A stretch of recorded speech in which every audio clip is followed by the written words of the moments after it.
చివరి సూత్ర లఘు సిద్ధాంతకములో సంజ్ఞా సంధి ప్రకరణ తత్సంధి ప్రకరణలో చివరి సూత్రం చెప్పుకుంటుంది.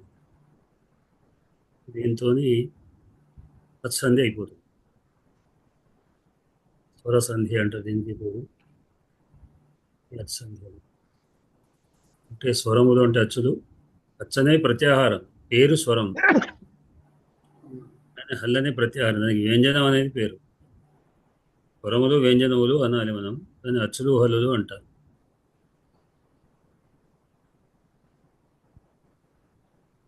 ఈ సూత్రం రుత్యక అనే సూత్రం. రుతి అకహ రెండు పదాలు ఉన్నాయి. రుతి అనేది సప్తమి భక్తి, అకహ అనేటువంటిది షష్ఠీ భక్తి.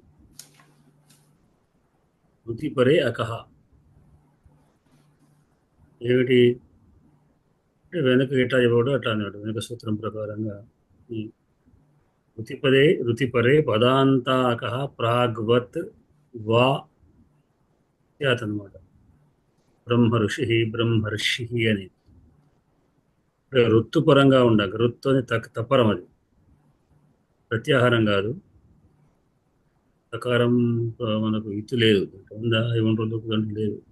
కనుక ఋత్ అనేది తపరం కనుక హ్రస్వ రుకారం అని అర్థం. ఋతుపరంగా ఉండగా పదాంతములైన అక్కులు, అక్షబ్దం, అక్కు అంటే అక్కు కూడా పదాంతమైన పరంగా ఉంటే హక్కులకు వాటికి దేవుడు వస్తుంది, ప్రకృతి భావం వస్తుంది, అంటే సంధి రాదు.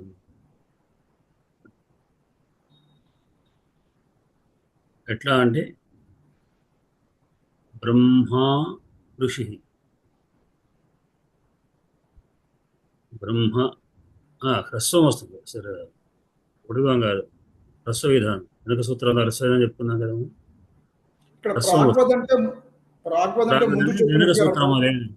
వెనుక సూత్రం వలె అని. వెనుక సూత్రంలో చెప్పిన ప్రకారంగా అంటే వెనుక సూత్రాన్ని మనం వెనుక హ్రస్వం చెప్పుకుంటాం కనుక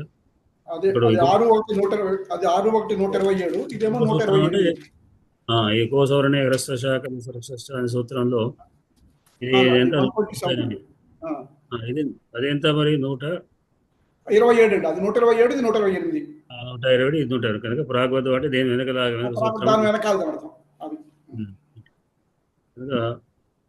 ఆ సూత్రం ప్రకారం ఆ సూత్రం చెప్పబడ్డట్టు, కానీ దీంట్లో కూడా హ్రస్వ విధానం, హ్రస్వం వస్తే బ్రహ్మ ఋషి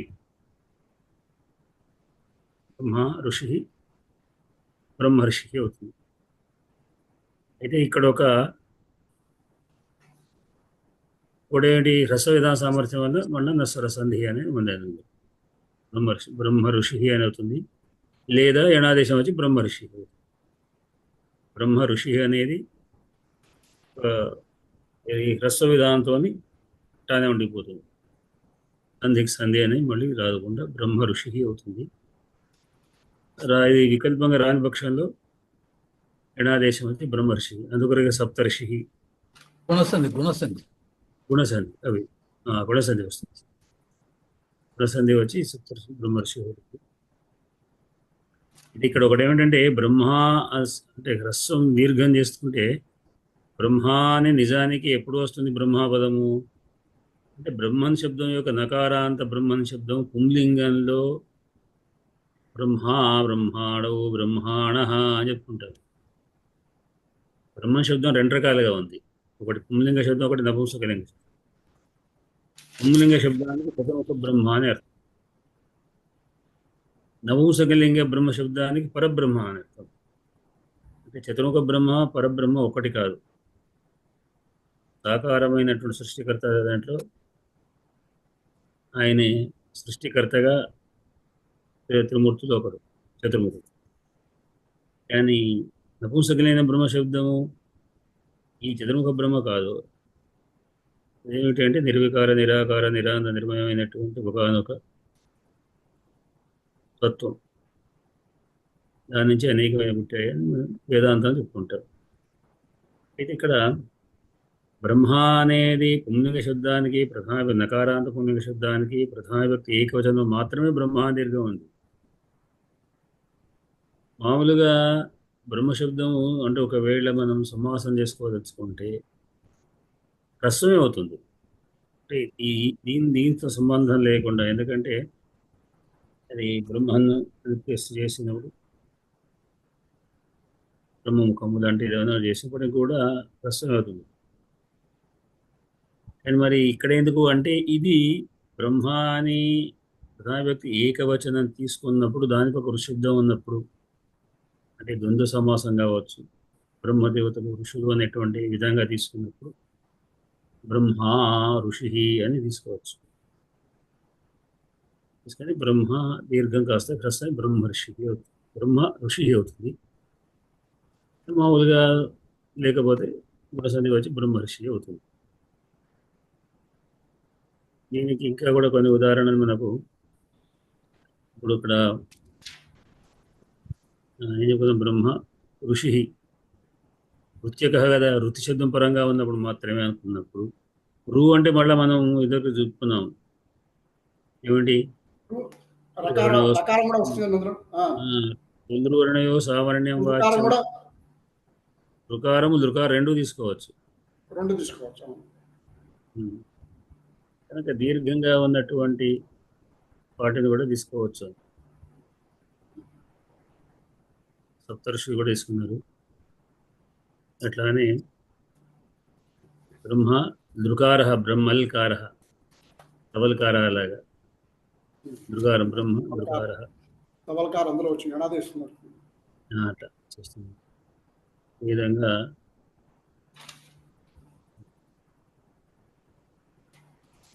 అయితే ఇక్కడ పదాంతాః కిం మన ప్రశ్న. పదాంతం ఎందుకన్నాం అంటే ఉదాహరణ ఏంటిగా ఆర్ఛత్ అనేటువంటి ఆ రుచ్ఛత్ అనేటువంటిది అది అనేటువంటిది ఆంగ్ సంబంధించి అనేటువంటిది అది దీనికి సంబంధం ఏది ఉంది, ఆంగ్ కూడా కాదు, అది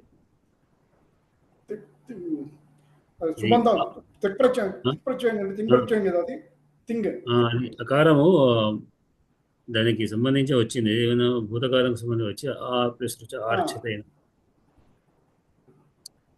కనుక అది ఇక్కడ అనేటువంటిది ఉపసర్గనో లేకుంటే ఇంకే ప్రత్యయంగా తెప్పిస్తే అది శబ్దం కాదు, పదాంతం కాదు. పదాంతం అయినప్పుడే అన్నప్పుడు పదార్థం లేదు కనుక ఇక్కడ రాదు. లేకుంటే విడిగానే అరుచ్చదు అని కావాల్సి వచ్చు.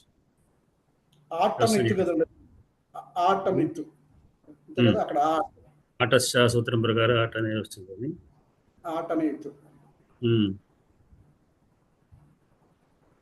ఏమిటి ఇక్కడ హ్రస్వకారం ఉంటుంది, దానికి వృద్ధి వచ్చి ఆర్ఛత అయింది. అంటే మనం జగ అగచ్చత్ అని చెప్పుకున్నాం కదా,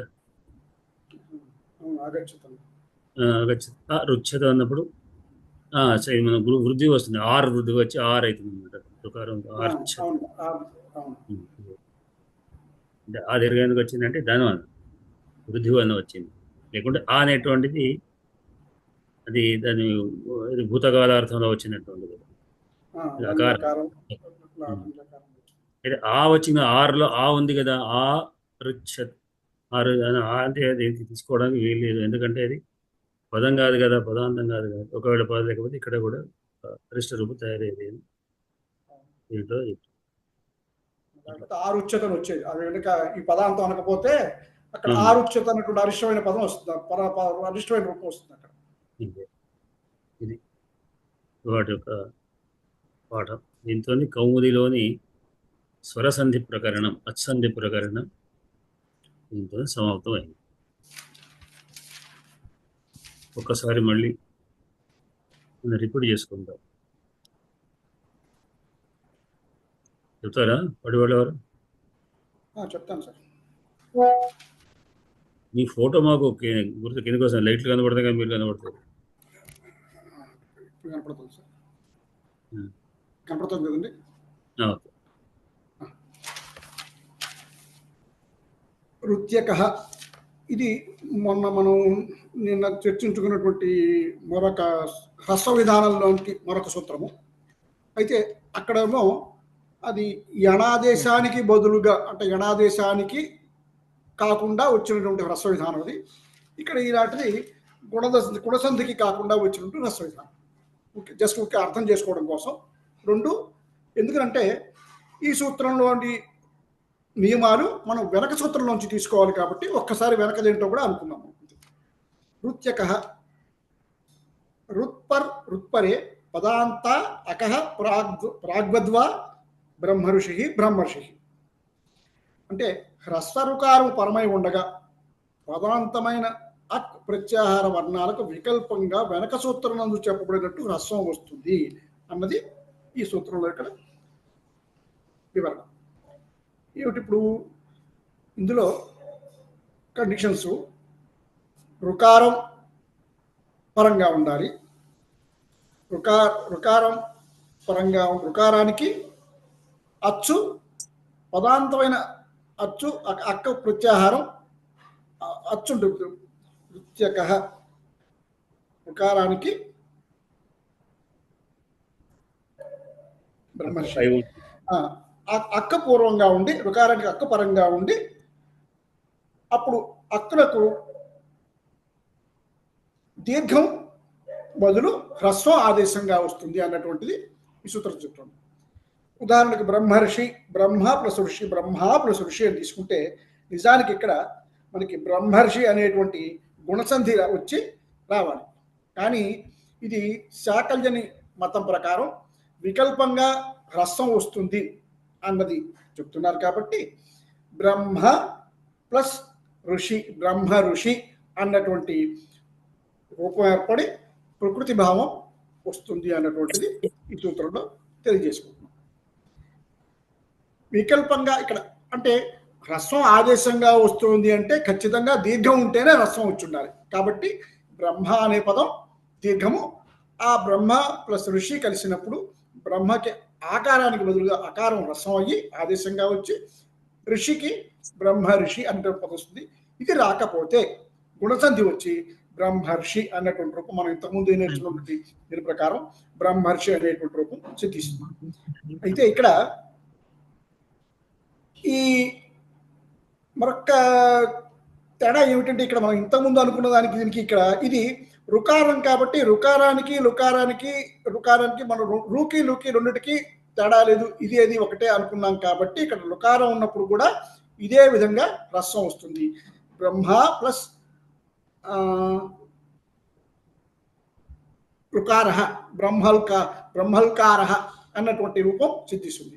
సప్తాఋషి సప్తర్షి సప్తాఋషి సప్తల్కార అన్నటువంటి ఈ 4-5 ఉదాహరణలు మనం దీన్ని అర్థం చేసుకోవడం తీసుకున్నాం.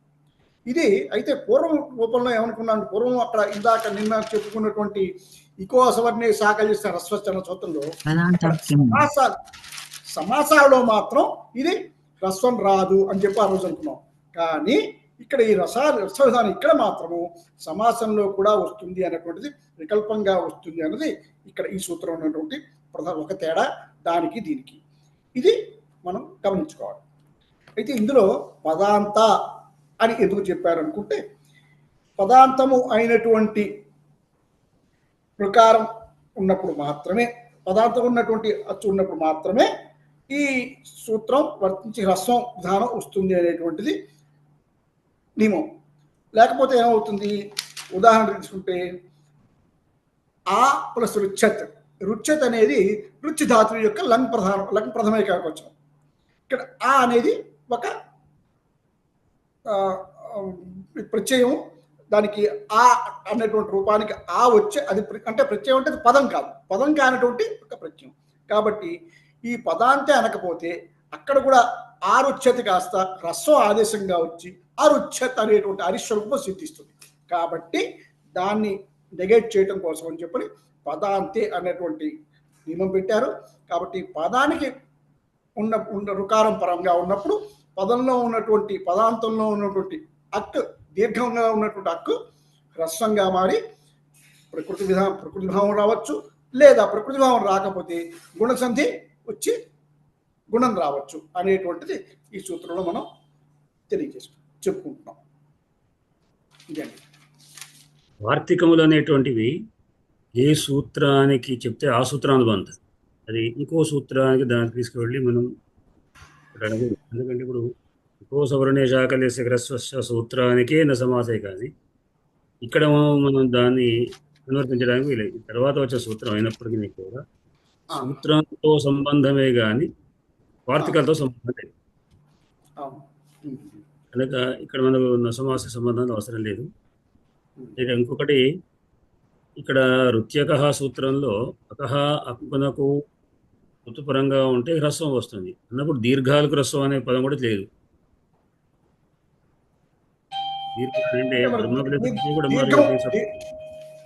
దీర్ఘం ఉన్నప్పుడే కదా సార్ హ్రస్వం వచ్చేది ఉన్నప్పుడు కాదు. క్వశ్చన్ ఏంటంటే అక్కడ కేవలం హ్రస్వం మాత్రమే చెప్పారు, కానీ సూత్రంలో దీర్ఘానికి హ్రస్వం అని చెప్పలేదు. కనుక బ్రహ్మ ప్లస్ ఋషి అనే చోట కూడా బ్రహ్మర్షి అవుతుంది. సప్తర్షిలో దీర్ఘం లేదు, సప్తర్షి అయింది. సప్త ఋషి అనొచ్చు, సప్తర్షి అనొచ్చు. తర్వాత అట్లానే నదీ ఋషి అనే పదం కూడా వాడుకోవచ్చు. ఈ దీర్ఘం అంటే ఒకవేళ లేకపోతే మళ్ళీ ఏనాదేశం లాంటి అంటే ఆదేశంగా వస్తుంది అన్నది, కాబట్టి ఆదేశంగా వస్తుంది అంటే అంతకుముందు దీర్ఘం ఉంటేనే ఇది హ్రస్వం ఉంటే హ్రస్వమే వస్తుంది. దీర్ఘం ఉన్న హ్రస్వం వస్తుంది, హ్రస్వం ఉన్న హ్రస్వం వస్తుంది. అంటే హ్రస్వం విధానం రావడం ద్వారా ఏమవుతుంది, అది స్వరసంధి. అది ప్రయోజనం ఏంటంటే చేయడం వలన హ్రస్వం ఆల్రెడీ ఇప్పుడు బ్రహ్మ హ్రస్వం ఉంది, ఋషి సద్యం ఉంది. అనవసరం చెప్పకపోవడం అంటే ఇప్పుడు దానికి ఎణాదేశం వస్తుంది. కానీ ఈ ఆదేశంతో ఏమవుతున్నది, ఎణాది మళ్ళా హ్రస్వం వచ్చి దాని చేత అప్పుడు సంధి రాదు. అందుకే బ్రహ్మ ఋషి అని ఉంటుంది. ఎప్పుడైతే రస విధానం చేశామో దానికి ఇంకా అత్సంధి రాకుండా దాని ఆ రూపంగా సిద్ధిస్తుంది అన్నటువంటిది ఈ సాకల్యన వ్రతం ప్రకారం చెప్పింది. అయితే ఇది మిగతా వాళ్ళు అంటే చివరికి చెప్పారు కాబట్టి మిగతా అంటే పాణిని ఇది ఒప్పుకోనట్టే కదండి. ఇది అనేటువంటిది సూత్ర నెంబర్ ఎంత, ఇది ఈయన ప్రకారం చెప్పాడు అని అంతవరకు. అంటే లాస్ట్ రూల్లో తొమ్మిది రూల్లో కూడా అనుకున్నాం అలాగని. అంటే ఇది 6వ అధ్యాయంలో చెప్పబడ్డాయి. దీని మీద ఖండించడం ఉండదు. అంటే మనం కేవలం 8వ అధ్యాయం 2వ పాదం వాటి మాత్రమే మళ్ళీ అది ఉండదు. ఏమిటి మళ్ళీ అవన్నీ కూడా అసిద్ధం ఉందని చెప్పుకుంది.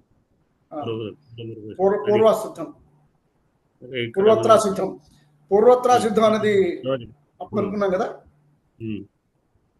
అట్లా తర్వాత ఇంకా కూడా కొన్ని ఉదాహరణలు కూడా సప్త ఋషి చెప్పుకోవచ్చు.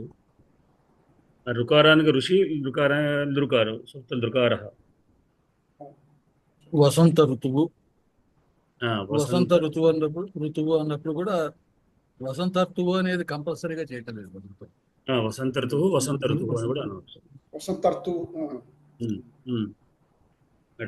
అంటారు కదా.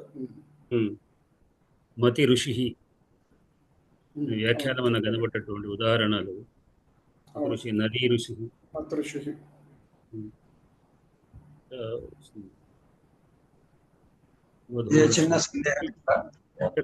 ఇక్కడ ఒకటైతే స్వరసంధి అని చెప్పడంలో ఉద్దేశం ఏంటంటే కేవలం స్మరణ తిరిగి అక్కర్లేదు. అక్కడ ఉండే అక్షరాన్ని బట్టి ఏ ఏనాదేశంగా వస్తుందో అది వస్తుందో, అది రాకుండా ఉంటుంది, లేకపోతే వచ్చేస్తుంది. దేన్నైనా అది నెగెట్ చేస్తుంది. చెప్పండి. చిన్న సందేహం అయ్యా, ఇప్పుడు అక్కులు తీసుకుంటున్నాం కదా మనం. అక్కులు అన్నప్పుడు ఆ ఈవు లుక్, ఒకవేళ రూ ఉంటే దాని పరిస్థితి ఇక్కడ మనం ఆ ఈల వరకే 2 ఉదాహరణలు చెప్పుకున్నాం. సప్తాలో ఆకారమే ఉంది, మతిలో ఈకారం ఉంది. అలా కాకుండా రుత్వమే 2 వైపులా, అంటే పూర్వంగా పరంగా రుత్వం ఉంటే అక్కడ సహజంగా సవర్ణం రావాలి కదా. దాన్ని మనం పితృ ఋషి ఉంది, రాసుకోండి. పితృ ఋషి కూడా ఉంది ఉదాహరణ. అప్పుడు దీన్ని అంటే పితృరుచి సవర్ణం కాదా? అంటే రాదు. పితృగుణం పితృగుణము అది సవర్ణ దీర్ఘం అవుతుంది అప్పుడు. సవర్ణ దీర్ఘం అవుతుంది కదా అవును ఏమంటే రానక్షరం అట అయ్యా. ఇది వికల్పం కదా. రాని పితృ రుణం అనవచ్చు, పితృగుణం అనవచ్చు. అది నిత్యం. పితృ ఋషి, పితృణం వేసుకోవచ్చు. అయితే అది హ్రస్వమే ఉండాలి ముందు పదం గుర్తుపెట్టు. దీర్ఘం పదం హ్రస్వమైనటువంటి రసం దీర్ఘంతో పని లేదు కదా మనం అక్కన్న తర్వాత. రుకారం పరంగా ఉండే రుకారం హ్రస్వంగా ఉండాలి. పరంగా ఉండేటటువంటిది రుకారం హ్రస్వం. ఇప్పుడే దీని యొక్క చర్చ వస్తుంది. ఇందులో ఇది హ్రస్వం ఉండొచ్చు, దీర్ఘం ఉండొచ్చు, అక్కన్న తర్వాత ఏదైనా ఉండొచ్చు. ఆ యొక్క ఆకు ఉండేటటువంటి 3 రూపాలు ఉండవచ్చు. పితృరుకార, పితృరుకార, పితృకార.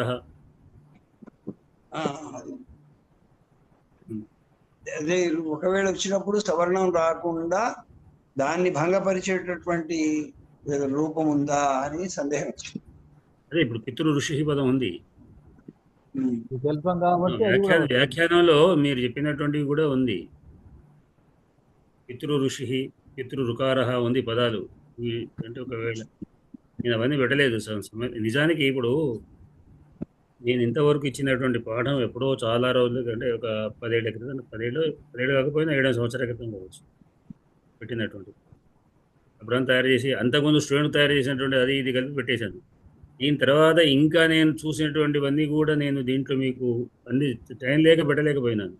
కానీ ఇప్పుడు అలసంధిలో ఆ ప్రయత్నం చేస్తున్నాను.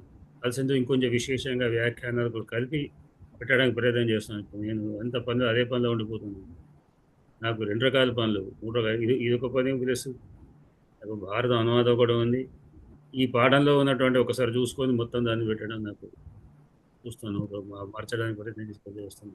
ఇప్పుడు నేను ఇది అయినాక మళ్ళీ నేను ఈ వెనకంచి మొత్తం మళ్ళీ ఒకసారి అన్ని పాఠాలలో కూడా అవసరమైన వ్యాఖ్యానం కొంచెం విశేషమైన వివరణ కూడా ఇవ్వడానికి ప్రయత్నం చేస్తాను.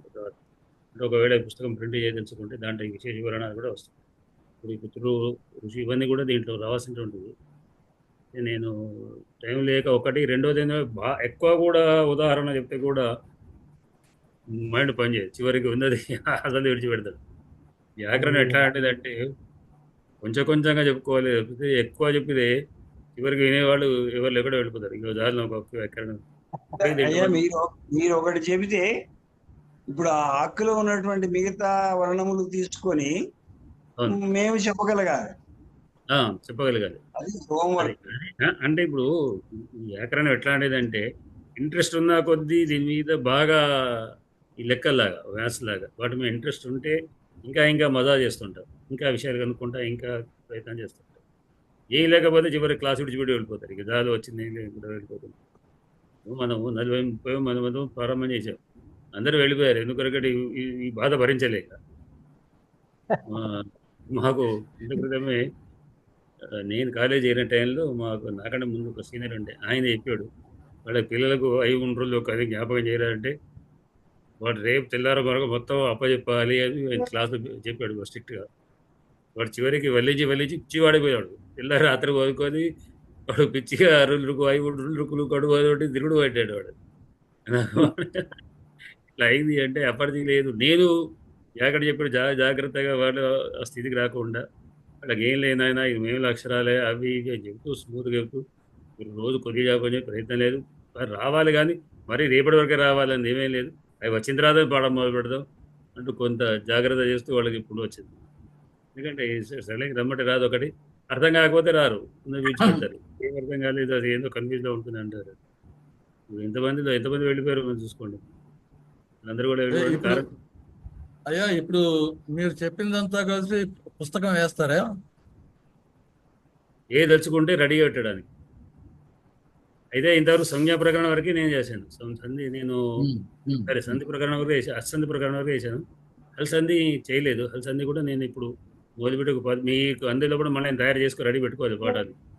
అది కూడా చేసి వీలైతే వీటన్ని కొంచెం మళ్ళీ ఎడిటింగ్ చేసి పుస్తకం వేళ చేయదలుచుకుంటే చేద్దామని కష్టపడి చేసినటువంటి పాఠాలు అయితే ఉన్నాయి కదా నాకు రెడీ. వాటన్నిటిని కూడా చేద్దాం. అయితే దీంట్లో కౌముదిలో దొరకనివన్నీ కౌముదిలో చేయాలి సార్, తప్పనిసరి చేస్తేనే బాగుంటుంది. ఆ, చదువుకోవడానికి మీరు చేసినటువంటి కృషి వేయకపోతే వృధాగానే పోతుంది కదా. ఆ. అంటే తీసుకునే వాళ్ళు ఎంతమంది ఉంటారు? తీసుకున్నాం, అన్నీ అంతా తీసుకుంటాం. ఇంతకు తీసుకుంటారు. మా దగ్గర సెంటర్ వాళ్ళు ఉండరు. వాళ్ళు ఏదో పుస్తకం గురించి ఇట్లానే ఏమైపోతే రఘువంశం ఉందా అది ఉంటే రేపంటే రేపు ప్రింట్ చేయిస్తాను. ఎంతమంది మీ కాలేజీ తీసుకుంటారు చెప్పండి? అది కాదు, కనీసం ఒక 50 తీసుకుంటారు. మా దగ్గర ఉన్నాడే 10-15 మంది ఉన్నారు. 50 పుస్తకాలు ఎక్కడ తీసుకోవాలి? తీసుకోలేప్పుడు నేను ఇక్కడ కష్టపడి ప్రింట్ చేసి ఇవ్వలేదు. సరే అదేం కాదు, కానీ మొత్తానికి చేయాలి. పుస్తక రూపంగా చేయడమే. అయితే మళ్ళీ దానికి కొంత టైం తీసుకుంటుంది. ఇప్పుడు నాకు ఈ భారతం ఒకటి అనువాదం ఉంది, తొందర అయిపోతుందంటే టైం సరిపోతుంది. దాదాపు సాయంత్రం 4-4:30 కూడా నేను ముందరికి అంటే దానికి రాలేకపోతున్నాను. మృత్యుంజయం మొదలుకొని రకరకాల పనులతోని దీనికి రాలేకపోతున్నాను. ఇది చేసిన తర్వాత ఈ లోపల కౌముది పాఠం పెట్టడం, కౌముది చూడడం, ప్లస్ అది భారత కథ చేయడం, వాటితోనే నేను అవన్నీ చేసుకొని అయిపోయి టైం అయిపోతుంది. అక్కడగా క్లోజ్ చేసి నేను మొహం కడుక్కొని వచ్చే లోపల మీకు టైం అయిపోతుంది. మీరు వచ్చేస్తున్నారు. నా లేట్ రావడం కారణం 7:30 అనువాదం పద్య రూపంలో చేస్తారండి సంస్కృతి నుంచి. వాళ్ళేదో సింపుల్గా భావం మాత్రమే. నిజానికి కూర్చుంటే వారం 10 రోజులు కథం కావాల్సింది. నాకు టైం సరిపోక రోజుకు ఒక 5-10 శ్లోకాలు మాత్రమే చేయగలుగుతాను. అంతేగాని టైం సరిపోతుంది. నిజానికి ఏ పని లేకపోతే అంటే ఒక 5-6 రోజులు వారంలో కథం కావాల్సినటువంటిది. అంటే కొంత పంపించేసాను ఎదురుగా. దాదాపు ఒక 50-60 అధ్యాయాలకు ఇచ్చారు. 30-40 దాకా ఇచ్చేసాను. కొన్ని ఉన్నాయి, పంపించారు. మళ్ళీ పంపించాను. ఏ పర్వంలో? ఇది అశ్వమేధ పర్వంలో. అశ్వమేధ తిరుపతి దేవస్థానం వాళ్ళు అడిగారు. సరే, ఇది దీంతో మన సమయం కూడా దగ్గరికి వచ్చేస్తుంది. మన ఒక సెషన్ అయిపోతుంది. దీంట్లో ఇవన్నీ కొన్ని ఉదాహరణలు కూడా ఉన్నప్పటికీ కూడా నేను అన్ని కూడా కాకపోతే ఇక్కడ ఒకటే మన విషయం ఏంటంటే దీర్ఘాంతమైన హ్రస్వాంతమైన కూడా హక్కునకు ఋతుపరంగా ఉంటే హ్రస్వమే వస్తుంది. అన్నట్టుగా మరి హ్రస్వం వాళ్ళని ఉంది కదా అంటే హ్రస్వం మళ్ళీ ఈ సూత్రం ద్వారా చెప్పడం ద్వారా ఏమవుతుంది అంటే దానికి హ్రస్వ విధాన సమర్థం వల్ల మళ్ళీ స్వరసంధి ఉండదు అనేది ప్రయోజనం. బ్రహ్మ ఋషి అనేటువంటి పదాలు. దీని మీద నాకు కూడా కొంచెం మధ్యలో అనుమానం ఉండే. ఇప్పుడు చాలా క్రితం నేను మన జగద్గురు శంకరాచార్య వారి ఇక్కడికి వచ్చినప్పుడు నేను వారికి మీద శ్లోకాలు రాశాను. నేను ఇదే ఇట్లానే ఏదో బ్రహ్మ ఋషిగా పదం ఏదో వాడిన తర్వాత నేను విడిగానే రాశాను. మళ్ళీ అది కరెక్ట్ అయినా కాదా? నాకు ఈ బ్రహ్మ ఋషి నాకు వృత్తిగా గుర్తుంది, కానీ ఇది దేని ప్రకారం చెప్పారు, అక్కడ ఎట్లా చెప్పారు, అక్కడ మరి బ్రహ్మ దీర్ఘం లేదు కదా, రసం ఉంది కదా, ఇదే అనుమానం నాకు వచ్చింది. రసం ఉన్నప్పుడు దాన్ని మళ్ళీ నేను చెప్పడం బహుశా దీర్ఘంగా సంబంధించినప్పుడు ఈ రసమే రాదేమో అని అనుమానంతో మళ్ళీ నేను రాసి వాళ్ళకు అక్కడ వారికి సమర్పించిన తర్వాత కూడా మళ్ళీ నేను మరి వ్యాకరణ అనే అంశాన్ని కూడా మళ్ళీ ఒకసారి వ్యాఖ్యానం చూడాల్సి వచ్చింది. రాసిన తర్వాత అప్పుడు ఓకే పర్వాలేదు, నేను రాసి కరెక్టే అనేటువంటి ఒక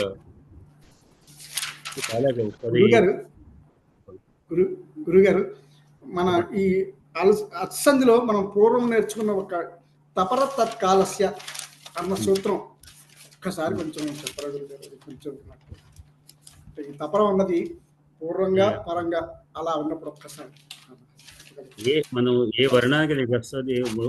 ఒక అక్షులు ఏమంటాయి, హ్రస్వ దీర్ఘ ప్రకారం 3 విధాలుగా చెప్పుకుందాం.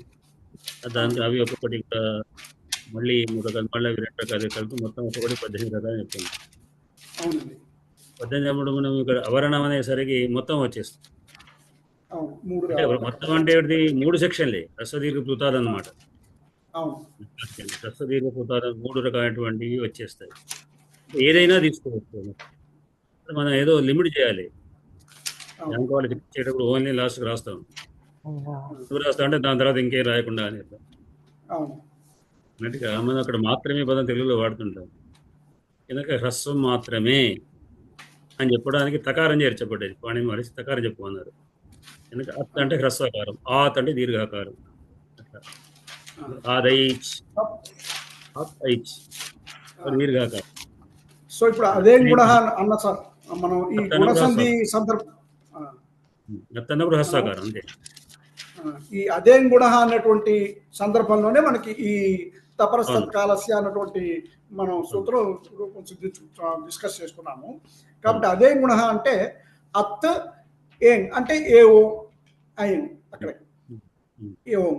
కాబట్టి అత్ అంటే అక్కడ హ్రస్వకారం అంతే కదండి. అదేం గుణ అన్నప్పుడు హ్రస్వకారం. అయితే అక్కడ దాంతోపాటు తర్వాత 2 రూపాలు అని అనుకున్నాం గురుగారు. అందులో తకారాన్ని తపరమైనటువంటి ఆకారానికి 2 రూపాలు ఉన్నాయి అని అనుకున్నాము. ఒకటేమో హ్రస్వం అనుకున్నాము. 2 రూపాయలు అని చెప్పింది 3 రూపాయలు వస్తాయి. ఒకటే కాదండి, అంటే తపరము అనగా 2 అర్థాలు అన్నారు. 2 అర్థాలు రూపాలు. ఆద్గుణ సూత్రంలో ఆత్ అంటే అవరణాత్ అని అర్థం కానీ తపరం కాదు అని చెప్తున్నాం. పంచమి అర్థంలో చెప్పుకున్నట్టు పంచమి అర్థం పంచమి అర్థం కాదు ఆత్ గుణ అన్నట్టు. అదేం గుణ వేరు, ఆత్ గుణ వేరు. అదేం గుణ అత్ అనేది ప్రథమ విభక్తి, అక్కడ హ్రస్వకారం అన్నట్టు. అదే ఆత్ గుణలో ఆత్ పంచమి విభక్తి, అకారం కంటే అకారాన్ని ఆ అనే శబ్దం తీసుకుంటే ఆత్ పంచమి అవుతుంది. అంటే అకారమే అని అర్థం కానీ అక్కడ హ్రస్వకారం కాదు. అంటే ఏ అకారం అయినా తీసుకోవచ్చు. ఆద్గుణ అన్నప్పుడు ఆద్గుణ అంటే ఏదైనా దీర్ఘాంతమైన దానికి కూడా గుణం వస్తుంది. అవును. తపరము కాదు సార్ చెప్పారు. అకారము స్థానం, అక్కడ అకారం స్థానం, ఆద్గుణాలు అకారం స్థానం. అదే గుణాలు అకారము ఆదేశం. ప్రథమం అదేమో ప్రథమం ఆదేశం. మళ్ళీ ఒకసారి మనం మొత్తం అంతా చరవణం చేసుకుందాం కానీ ముందుకు పోదాం. మొత్తం అంతా సంజ్ఞా ప్రకరణం, సంధి ప్రకరణం, సంజ్ఞా నుంచి మొదలు పెడదాం. సరే అంతా కూడా మనం ఒక చరవణం చేసుకొని మనం పోదాం. మనకు టైం కూడా అయిపోతుంది. కాగానే మనం రెండో దాంట్లో శ్లోకాన్ని చెప్పుకుంటాం. సరే కౌలి ఇక్కడికి మనం ఆపేద్దాం. సమయం అయిపోయింది. స్వస్తి. ఉందా టైం ఉందా? ఇంకా 5 నిమిషాలు ఉంది గురుగారు. 45 కదా. జీరోకి వచ్చి మళ్ళీ 20 minutes ఉంది. 20 minutes ఉంది. 8:40. 20 కాదు, ఫస్ట్ స్టేజ్ అయిపోతుంది. మళ్ళీ కొత్త మళ్ళీ రెండో సెషన్ మళ్ళీ స్టార్ట్ అవుతుంది. అదే 4 నిమిషాలు, 4 కూడా లేదు, అంతే 4 నిమిషాలు. 4 నిమిషాలు కౌముది సంబంధించి మళ్ళీ కొత్త దాంట్లో శ్లోకం దాంట్లో. మీరు బుక్ తయారు చేయండి సార్. మీ మిత్రులు శిష్యులు మేము అందరం ఉన్నాం కదా. అట్లనే తెలుగు యూనివర్సిటీ లాంటి ఉన్నాయి, అవి కూడా వాళ్ళు కూడా ఇస్తారు బుక్స్. ఇదొక్కటే అనుకున్నాను. మనం చెప్పిన పాఠాలు ఏది సంస్కృతం నేర్చుకున్న పాఠాలు కూడా అనుకున్నాను. అవన్నీ మళ్ళీ ఒకసారి ఎడిటింగ్ చేయడం నాకు టైం లేక అట్లా అనుకుంది. దానికి సంబంధించిన అట్లానే ప్రింట్ చేయడం బాగుంటుంది. దానికి అది చేసుకోవాలి. ఎడిటింగ్ సమయం పెట్టలేకపోతుంది. చేయండి. ఇప్పుడు చాలా ఉన్నాయి. ఛందస్సు మీద రాశాను, ఛందస్సు పాఠాలు పెట్టాను. మొత్తం సంస్కృత ఛందస్సు, సంస్కృత వృత్తాలు, అనేక వృత్తాలు, ఒక్కొక్క దానికి ఏవి ఉన్నాయో లేని చోట దొరకని చోట ఉదాహరణ నేను శ్లోకం రాసి పెట్టాను. ఉదాహరణ అట్లా దాదాపుగా చాలా పెట్టాను. అంటే సమసంధులు మాత్రమే. మీరు గీత కాదు, విషమ సంధులు లేకుంటే అవి కాదు. అందరు కూడా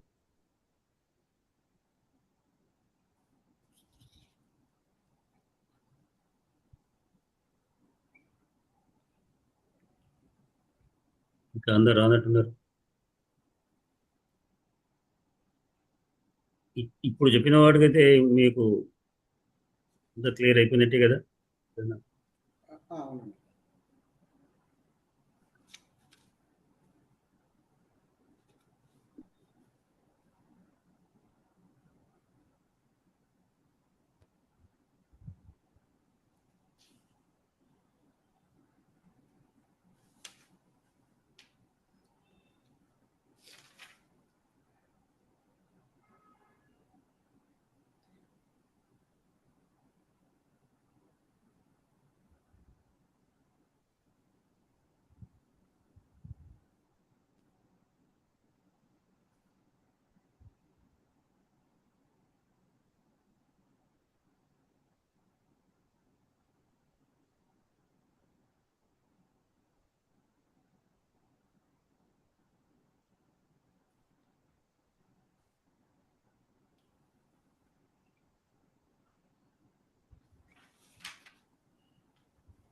శ్లోకం రఘువంశంలోని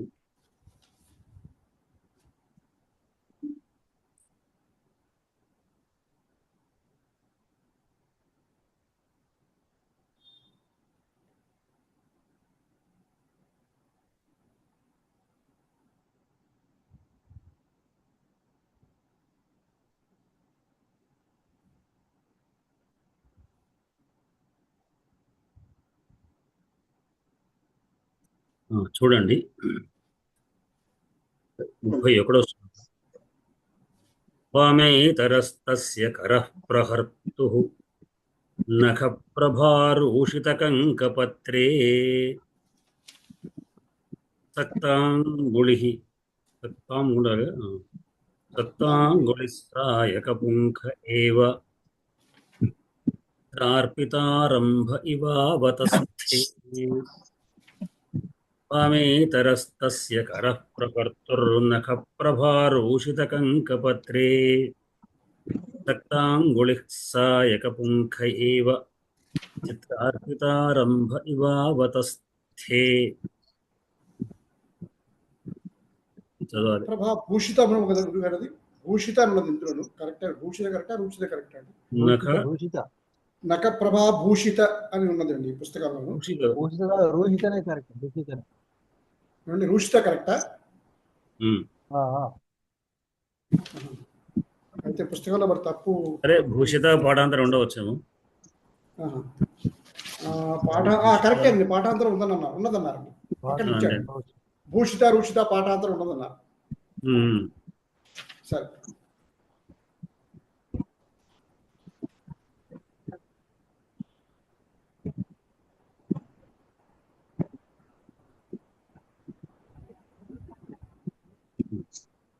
దీంట్లో శ్లోకాన్ని ఒకసారి చదవాలి. ఎందుకంటే వారు చదువుతారా? వామేతరస్తస్య కరః ప్రవహర్తుర్నఖ ప్రభారూషితకంకపత్రే సక్తాంగుళిః. అది ఇక్కడ సక్తా ఉండాలి. సక్తాంగుళిః కదా, సక్తాంగుళిః సాయక పుంఖ ఏవ చిత్రార్పితారంభ ఇవావతస్థే. మరోసారి 2 సార్లు. వామేతరస్తస్య కరః ప్రహర్తుర్నఖ ప్రభారూషితకంకపత్రే. ప్రహర్తుం కాదు, ప్రహర్తుః. నఖ ప్రహర్తుర్నఖ ప్రహర్తుర్నఖ ప్రభారూషితకంకపత్రే సక్తాంగుళిః సాయక పుంఖ ఏవ చిత్రార్పితారంభ ఇవావతస్థే. లక్ష్మి గారు చదువు పదవిభాగం చేస్తారా?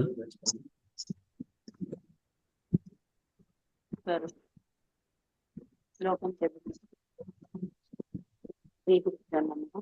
వామేతరస్తస్య కరః ప్రహర్తుః నఖ ప్రభాభూషితకంకపత్రే సక్తాంగుళిస్సాయకపుంఖ ఏవ చిత్రార్పితారంభ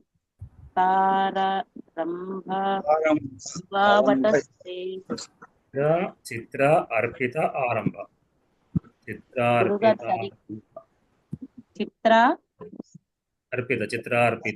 ఆరంభ.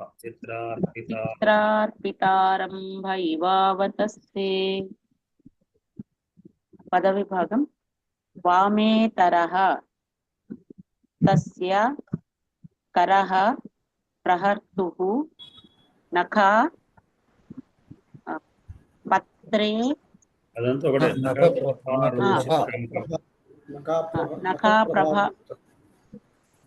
నఖా ప్రభాభూషిత కంకపత్రే సక్తాంగుళిః సాయకపుంఖ పుంఖే ఏవ చిత్రార్పితారంభ ఇవ అవతస్థే. గారు గురుగారు వామేతరస్తస్య కరః ప్రహర్తుః నఖ ప్రభావరూషిత కంకపత్రే సక్తాం గుళిః సాయక పుంఖ ఏవ చిత్రార్పితారంభ ఇవావతస్థే వామేతరస్తస్య కరః ప్రహర్తుర్నఖ ప్రభారూషిత కంకపత్రే సక్తాంగుళిః సాయక పుంఖ ఏవ చిత్రార్పితారంభ ఇవావతస్తే. వామేతరః ఇతరః ఇతరౌ ఇతరः వామేతర శబ్దः అకారాంతః పుల్లింగः ప్రథమైకవచనాन्तः. తస్య తస్య తయోః తేషాం తచ్చబ్దः దకారాంతः పుల్లింగः షష్ఠేకవచనాन्तः. కరః కరః కరౌ కరాः करशब्दः अकारान्तः पुल्लिङ्गः प्रथमैकवचनान्तः. प्रहर्तुः प्रहर्तुः प्रहर्त्रोः प्रहर्तॄणां प्रहर्तृशब्दः ऋकारान्तः पुल्लिङ्गः षष्ठैकवचनार्थः. नखप्रभारूषितकङ्कपत्रे पत्रे पत्रयोः पत्रेषु नखप्रभारूषितकङ्कपत्रशब्दः अकारान्तः पुल्लिङ्गः सप्तम्येकवचनान्तः. सक्तांगुलिः अंगुलिः अंगुली अंगुलयः सक्तांगुलि शब्दः इकारान्तः पुल्लिङ्गः प्रथमैकवचनान्तः. सायकपुंखे पुंखे पुंखयोः पुंखेषु पायकपुंख शब्दः अकारान्तः पुल्लिङ्गः सप्तम्येकवचनान्तः. एव अव्ययं चित्रार्पितारम्भ आरंभ आरंभौ आरंभाः. चित्रार्पितारंभ शब्दः अकारान्तः पुल्लिङ्गः प्रथमैकवचनान्तः. इव अव्ययम् अवतस्थे अवतस्थे अवतस्थाते अवतस्थिरे. अव इत्युपसर्गपूर्वकात् ष्ठागति निवृत्ता धातो कर्तरी भूते लिट् आत्मनेपदी प्रथमपुरुष एकवचनान्त. దీంట్లో క్రియాపదం మనకు అవతస్థే స్థాగతి స్థాగతి నివృత్తం. స్థాధాతువులో గతి నివృత్తి అని అర్థం. గతి నివృత్తి అంటే వెళ్లకుండా ఉండడం. తిష్టతే అంటే ఉంటున్నాడు అంటే వెళ్లకుండా నిలబడ్డట్టు ఉండడం ఇష్టం. దానికి భగవంతుడి విగ్రహం ప్రతిష్ఠ అంటాం. స్థిరంగా ఉండడం స్థాదాస్తి అంటే ఉండిపోయాడు అని, ఇవ్వకుండా ఒకటే నిలబడిపోయాడు. మామూలుగా అసధాతువును భూధాతువు అస్థి ఉన్నాడు అంటే అక్కడ మేము ఆ ఇంట్లో ఉంటున్నాను అంటే ఎప్పుడు ఉన్నట్టు ఉండకుండా నిలబడి ఉన్నాడు అర్థం. నిలబడిస్తాడు అవతస్తే అంటే నిలబడి ఉండేను అర్థం. ఉండేను ఇట్లకారం. ఎవరు ప్రధాన వ్యక్తి ఏకవచనం. ఏమున్నది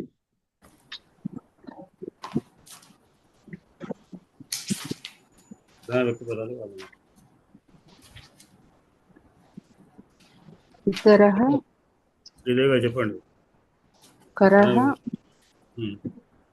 కరః వామేతరః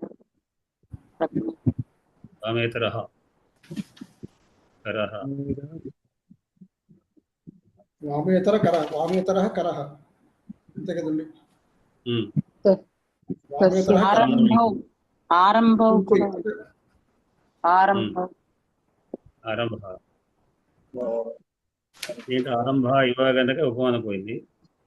ఇది ఇక్కడ అంటే ప్రధానమైనది ఏమిటి అంటే కరహ. ప్రధానమైనది కరహ. వామేతర కరహ విశేష పదం కరహ. ఆ కరం ఎట్లాంటిది? వామేతర వామేతర వామేతర ఒకటి, సక్తాంగుడి ఒకటి. అది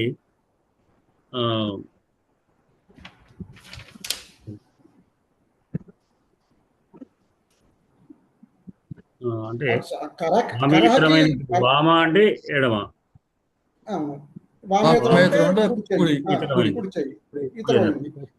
ఇక్కడ దీనికి సాయక పుంక కూడా దీనికి విశేషణమే కదండి గురుగారు. చేతికి సాయక పుంకే ఏవాది సాయక పుంకే కూడా దానికి విశేషణం అయితే చేతికి సప్తమి భక్తి కదా, సప్తమి భక్తి కదా, అవును. సప్తమి భక్తి విశేషణం రాసుకుంటాము. అది కరహ ఎట్లాంటిది అంటే సక్తాంగుళి, సక్త అంటే తగులుకున్నటువంటి అంగుళి వేళ్ళు కలది, కూడుకున్న వేళ్ళు కలది. దేని ఎందు కూడుకున్నది అన్నప్పుడు సాయక పుంఖి. సాయకం అంటే బాణాలు, అంటే అది ఉన్నటువంటి దాంట్లో బాణం యొక్క దాని యొక్క పొడుగు చివర ఉన్నటువంటి పిడి లాంటిది అనే సాయక పుంఖము నందు. ఏవ అంటే ఏ అని దాని ఎందే సక్తాంగుళి అయిపోయింది. ఎవరి కరము, ఎవరి యొక్క, దిలీప్ మహారాజు యొక్క. ఆ తస్యకు విశేషణాలు ఏమున్నాయి? ప్రహర్తు, శ్రీహరణీయ ధాతువు నాకు తృచుప్రతి ప్రహర్త ధాతృశబ్దం లాగా వస్తుంది. తృచుప్రతి ధాతృశబ్దం మనం చేసుకుంటాం కదా, ఈ ధాతృశబ్దాన్ని అంటే మనం తృచుప్రత్యయం అంటాం. అంటే ఆ క్రియాపదా మీద తృచుప్రత్యయం చేస్తే ఆ చేసే వ్యక్తి అని అర్థం వస్తుంది అన్నమాట. దాదాపుగా రుకారాంత శబ్ద తృచుప్రత్యయం వచ్చేటువంటి శబ్దాలన్నీ కూడా మనకు రెండు రకాల రుకా శబ్దాలు చెప్పుకున్నాం. ధాతృశబ్దం ఒకటి, పితృశబ్దం ఒకటి. ఒకటేమో ధాతృశబ్దం ఏమో కర్మను ఆచరించేవాడు, పితృమేమో బాంధవ్యానికి సంబంధించింది. పితృలు, మాతృ, భ్రాతృ అని ఒక వరకు. ఈ ప్రహర్త అనేది హృహరణి ధాతువు నాకు ప్రాహుసర్ ప్రహర్త అంటే కొట్టువాడు అని అర్థం. ప్రహర్త శబ్దం, ప్రహర్త శబ్దం అది షష్ఠి వ్యక్తి ఏకజి ప్రహర్తు అంటే కొట్టేటువంటి వాడు అని అర్థం. ఆయన యొక్క ప్రహర్తు యొక్క సత్తాంగుళి ఏమైంది, ఎవరి సాయక వంశమునంది. ఆ సాయక వంశం ఎట్లాంటిది? నఖప్రభాభూషిత కంకపత్రి లేదా నఖప్రభాభూషిత కంకపత్రి, రూషిత భూషిత ఏదైనా రెండు రకాల పాఠాంతరాలు ఉంటాయి. నఖములు అంటే గోళ్ళు, గోళ్ళు యొక్క ప్రభ అంటే కాంతుల చేత రూషితం. రూషిత లేదా భూషిత తప్రత్యం. దీనికంటే ముందు చేత వస్తుంది. ప్రభల చేత తప్రత్యం కంటే ముందు ఉన్నటువంటిది అది కర్త తృతీయ భక్తిలో ఉంటుంది. ప్రభల చేత భూషితమైంది లేదా రుషితమైంది. భూషితం అంటే అలంకరింపబడ్డది, లేదా రుషితం అంటే ఆ కిరణాలు అనబడేటువంటి వాటి యొక్క భూసరితం చేత కూడుకున్నది. కిరణాల యొక్క పొడుల చేత అంటే కిరణాల చేత కూడుకున్నటువంటిది అయినటువంటి కంకపత్ర కదా అది.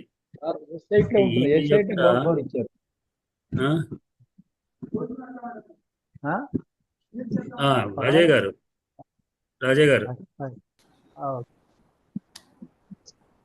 నఖప్రభల చేత భూషించబడ్డటువంటి అంటే నఖకాంతుల చేత భూషింపబడ్డది ఏది? కంకపత్రాలు. కంకపత్రం అంటే బాణాలు అని అర్థం. అటువంటి బాణాలు కలిగినటువంటి సాయక వంశం. ఆ సాయక వంశం అనేది సక్తాంగుళి అయింది ఆయన యొక్క వామేతర కరం. ఇప్పటిగా ఇది అటువంటిది ఎట్లా ఉందట? కోరిక ఇవా వలే ఉంది. ఎట్లా? చిత్రార్పితారంభ చిత్రములో అర్పించబడే, చిత్రము చేత అర్పించబడేటువంటి ఆరంభం, అది ప్రారంభం లాగా. అంటే స్ట్రక్ అయిపోయినాయి కానీ ఎట్లా అయిపోయింది చెయ్యి. ఈ చెయ్యి చూస్తే ఎట్లా ఉందంటే బొమ్మలో దించినట్టుగా ఉంది అనమాట. ఆయన చెయ్యి అంటే కదలేదు, అక్కడే అయిపోయింది. నేను ఇట్లా పట్టుకొని వెనక తీసుకొని బాణం దిద్దాన్ని చెయ్యి పెట్టాడు, ఆ చెయ్యి కాస్త అక్కడే ఎతక్కపోయింది, సక్తం అయిపోయింది. అది రావడం లేదు, చెయ్యి అయిపోయింది. చూస్తే ఎట్లా ఉండి బొమ్మలో దించిన వ్యక్తిలాగా అక్కడ ఉన్నాడు, విగ్రహంలాగా తయారై ఎట్లానే ఉండిపోయినాడు. కానీ ఆయన చెయ్యిని కదల్చలేకపోయినాడు. అని అవతస్థ అంటే స్థిరంగా ఉండిపోయాడు, అంతే ఎట్లానే ఉండిపోయాడు. అంటే తన యొక్క మృగేంద్రాన్ని కొట్టడానికి ఎత్తబడినటువంటి చేతులు కలిగినటువంటి వాడు, అది కుడి చెయ్యి. ఆ కుడి చేతిని దాంట్లో ఉంచడం చేత దేని మీద అంటే సాయక పంఖమునందు, అది కూడా మన స్వప్రభాభూషితమైనదే, నఖప్రభాభూషితమైనటువంటి కంకపత్రలు కలిగినటువంటి సాయక పుంఖమునందు అదేవిధంగా సక్తాంగుడైపోయి ఆయనే చిత్రార్పితారంభ అంటే చిత్రంలో రాసినట్టు చిత్రం బొమ్మ ప్రారంభంలో దించితే ఎట్లా ఉంటుందో అట్లానే స్థిరంగా ఉండిపోయింది, చెయ్యి అట్లానే ఉండిపోయింది. ఇది శ్లోకం యొక్క భావం. ఇది దీంట్లో ఏమిటి విశేషాలు ఏదో చెప్పండి.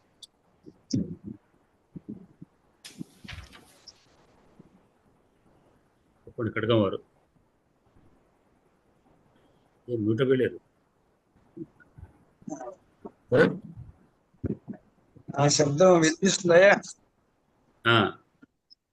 అంటే ఫ్యాన్ శబ్దం ఏమైనా ఎక్కువ ఉందంటే తగ్గిస్తా.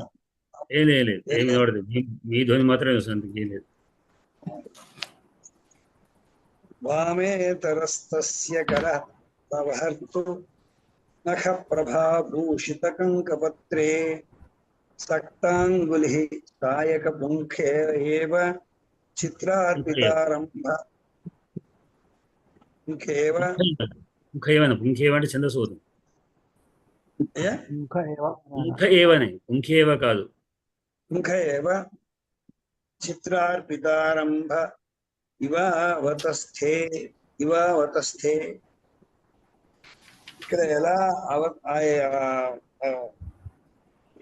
ఎలా ఉంది అనే దానికి చిత్రార్పిత ఆరంభ ఇవ అని చెప్పి చెప్పబడింది. అంటే బొమ్మ గీసినట్లుగా, బొమ్మ గీస్తూ ఉన్నట్లుగా ఉన్నటువంటి రూపం ఉంది అన్నాడు.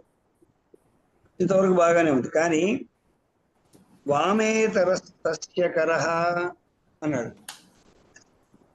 అంటే వామము కానటువంటి ఇతరమైనటువంటి అతని యొక్క కరము అని తీసుకున్నాడు. అంటే ఇక్కడ వామ శబ్దానికి ఎడమ అని అర్థం. ఎడమ కానటువంటి అతని యొక్క చెయ్యి అది కుడి అని అనుకోవాలి మనం. ఆయనకి 2 చేతులు ఉన్నాయి కాబట్టి 4 చేతులు లేవుగా. ఇప్పటికే దక్షిణ హస్త అనొచ్చు కదా. ఇక్కడ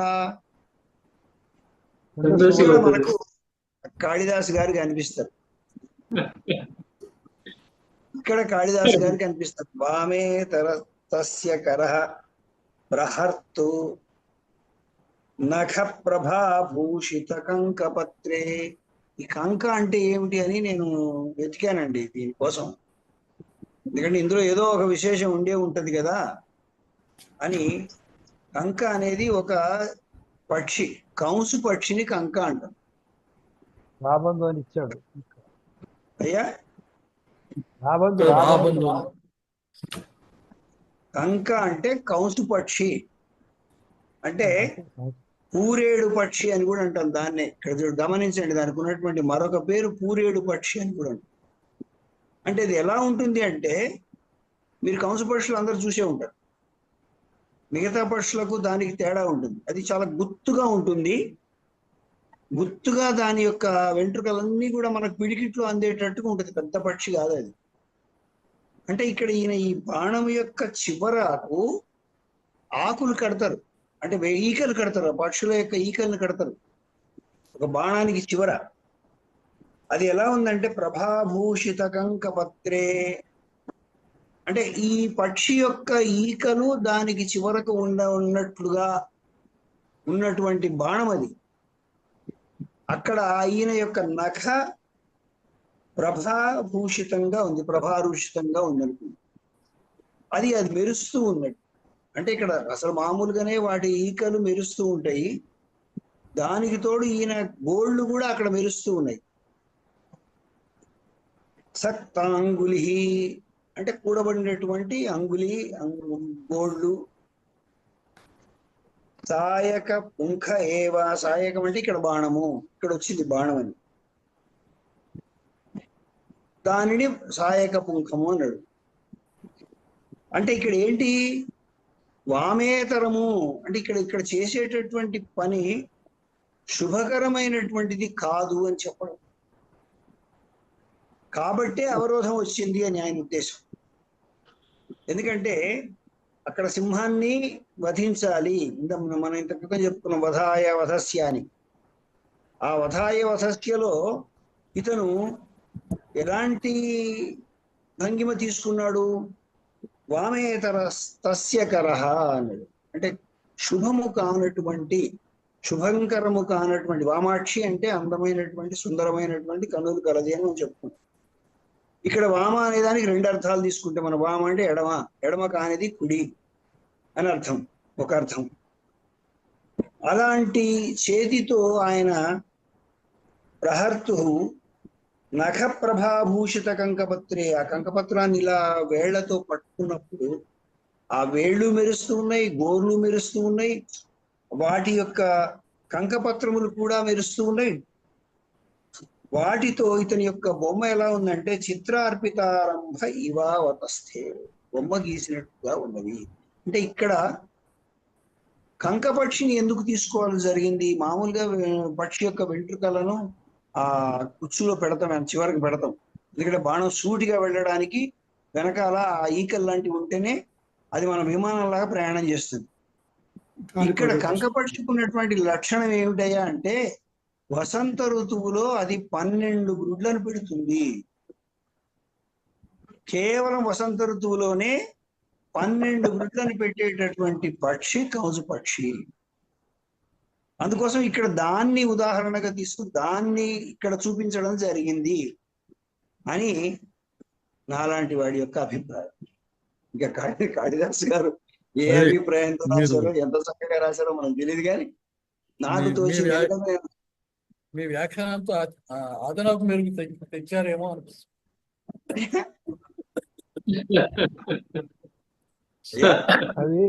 అయితే వామేతర వామేతర అన్నప్పుడు ఎడమ అనే అర్థమే తీసుకున్నా, వామేతర ఎడమ కాదు. కాబట్టి వీడు చేసేది శుభకార్యమే, బాణం వేయటం పుణ్యమే, గోవును రక్షించాలి కాబట్టి. ఇక్కడ మీరు శుభం ఎప్పుడు అంటే ఇతను బాణం వేయగలిగితే శుభం. రిజల్ట్ అయ్యా ఒక్క మాట నండి, రిజల్ట్ ఏంటంటే అది జరగని పని, అందుకే చిత్తరువులాగా మారిపోయినాడు. అవును, అరువులుగా మారిపోయాడు. అయితే ప్రయత్నం అయితే అక్కడ సింహం ఎవరిది? పార్వతీదేవి యొక్క సింహం. ఏమండి? అయినప్పటికీ గోవుని రక్షించాలి కాబట్టి ఆయన చేసేది పుణ్యమే, బాణం వేయటం. వామేతరం ఎడమ పని కాదు. కరముడి చేయడం అనేది కరముడి చేయడం కదా, కరం అంటే చేయడం ఉంది కదా, ఉంది కదా, అది చేసేటువంటి కరుడు కారం. ఇక్కడ మీరు ఆ రకమైనటువంటి అర్థం తీసుకోవాలి అని. ఎందుకంటే ఇక్కడ నాకు తోచినటువంటిది ఏంటంటే కంకపత్ర అన్నప్పుడు కంక అంటే ధర్మరాజు, కంకు భట్టు అంటే ధర్మరాజు, ధర్మరాజు కూడా కంక అనే పేరుంది. ఈ పక్షికి కంసు పక్షికి కూడా కంక పక్షి అనే పేరుంది.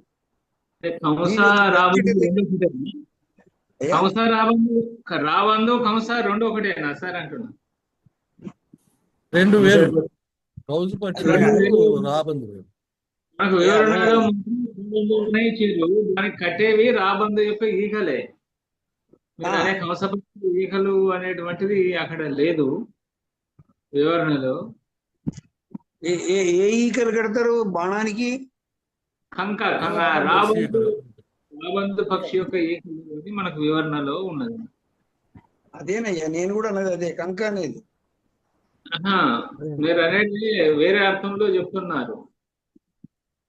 కంక పక్షి యొక్క ఈకలు కడతారు.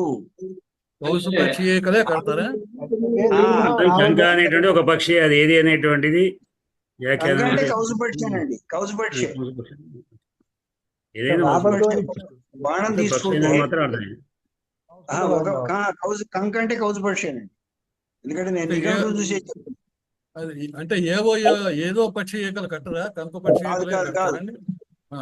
కాదు ఇప్పుడు ఎందుకంటే కొన్ని పక్షుల ఈకలకు కొన్ని లక్షణాలు ఉంటాయి. దానికి వాతావరణంలో అది ఎండిపోకుండా ఉండేటటువంటి లక్షణం ఒకటి, మామూలుగా మనం బాణాలు తయారు చేసుకున్నప్పుడు ఎక్కువ కాలం నిల్వ ఉండాలంటే మామూలుగా అయితే వాడిపోతాయి. అలా కాకుండా ఉండేటటువంటి పక్షి, మీరు కంస పక్షిని చూస్తే మీరు బొమ్మను చూడండి, మీరు దాని ఎంత తల మెరుస్తుంది. ఆ మెరుపు వల్ల కూడా ఒక రకమైనటువంటి దాని వాయువులో ప్రయాణం చేస్తున్నప్పుడు, బాణం ప్రయాణం చేసేటప్పుడు అది వెనకాల తోక మెరుస్తూ ఉంటుంది. దానికి ఉన్న లక్షణం అది. అది అందుకోసం కంసపక్షి యొక్క పత్రాలను తీసుకున్నాడు. ఇంకొకటి కంసపక్షికి ఉండేటటువంటి ముఖ్యమైన లక్షణం ఏంటంటే, నాకు తెలిసి అది వసంత ఋతువులో 12 గ్రుడ్లను పెడుతుంది. దానికి ఉన్న ప్రత్యేక లక్షణం. కాబట్టి కాళిదాసు గారు క్రితం మనం లోధ్ర వృక్షాన్ని ఎట్లా తీసుకున్నాడో ఇక్కడ కంకపత్రాన్ని కూడా అలాగే తీసుకున్నాడు అని మనం అనుకుందాం.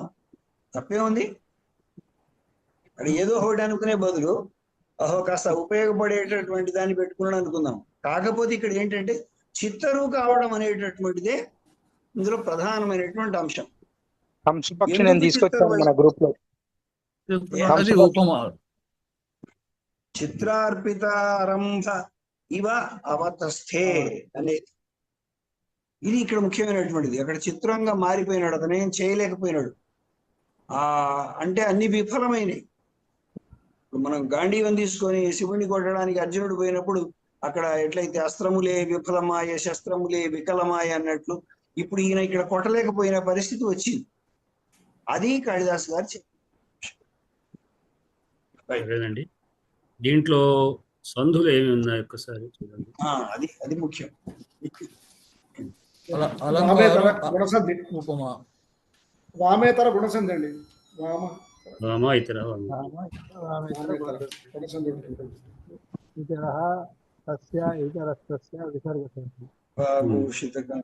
సక్తాంగులి సక్తాంగులి సవర్ణ దీర్ఘం. అలాగే చిత్రార్పిత కూడా, అలాగే ఆరంభ కూడా, ఆరంభ కూడా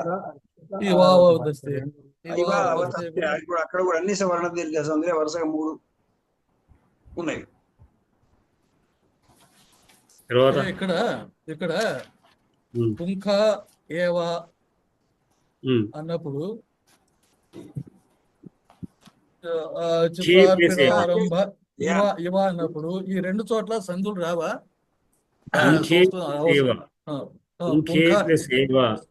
వాడేవారు చెప్తారు. ఇంకే ప్లస్ ఏవో ఏం సంధి అయింది?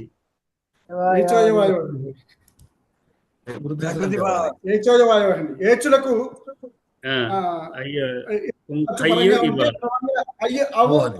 వస్తాయి.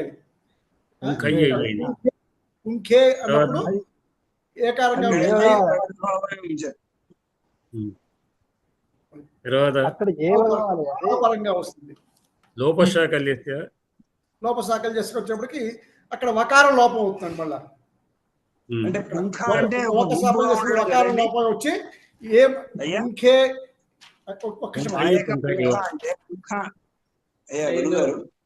చెప్పండి.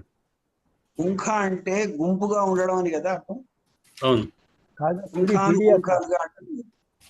సామూహికంలో ఏకవచనం. సామూహికంగా ఏకవచనం. సామూహికంగా ఏకవచనం. అది ఇప్పుడు అమ్ముల పొది తీసుకున్నప్పుడు పొది ఏకవచనమే. చాలా అమ్ములు ఉంటాయి అందులో, అది పుంఖం.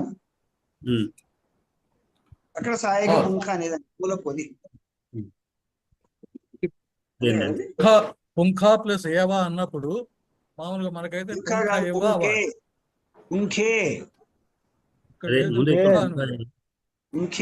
అది ఇక్కడ మనకు అసలు ఇవ్వలేదు. సప్తమి పుంఖే ఏవ, పుంఖే ప్లస్ ఏవ పుంఖ ఏవ అయింది. దానికి ఏమిటి? పుంఖే అనేటువంటి ఏకారానికి ఏవా అనేటువంటి అచుపరంగా ఉంది కనుక ఏచోయవాయ సూత్రంతో అయవాదేశం వచ్చి పుంఖయ్య ఏవ. మళ్ళీ దానికి లోపశాఖలేశ సూత్రం ప్రకారంగా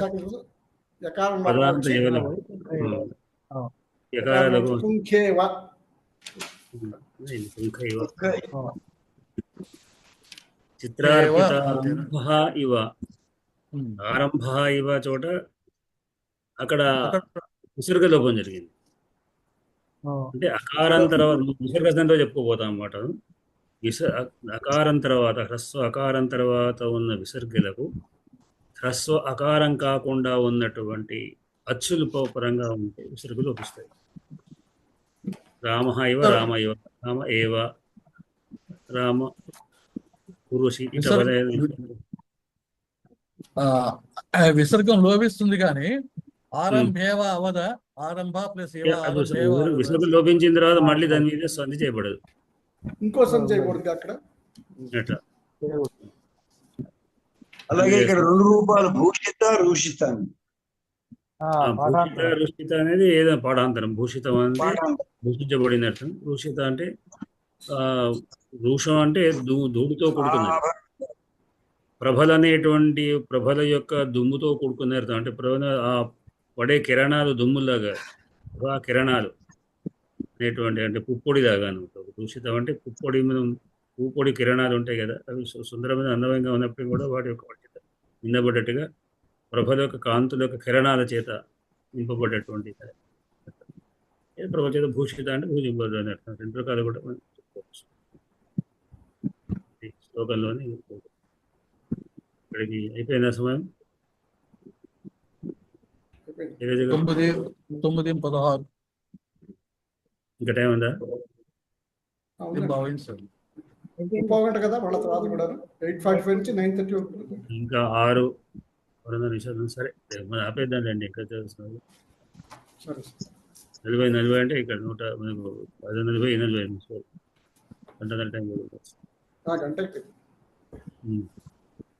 దీంతో ఇవాళ అందరికి కూడా శుభరాత్రి.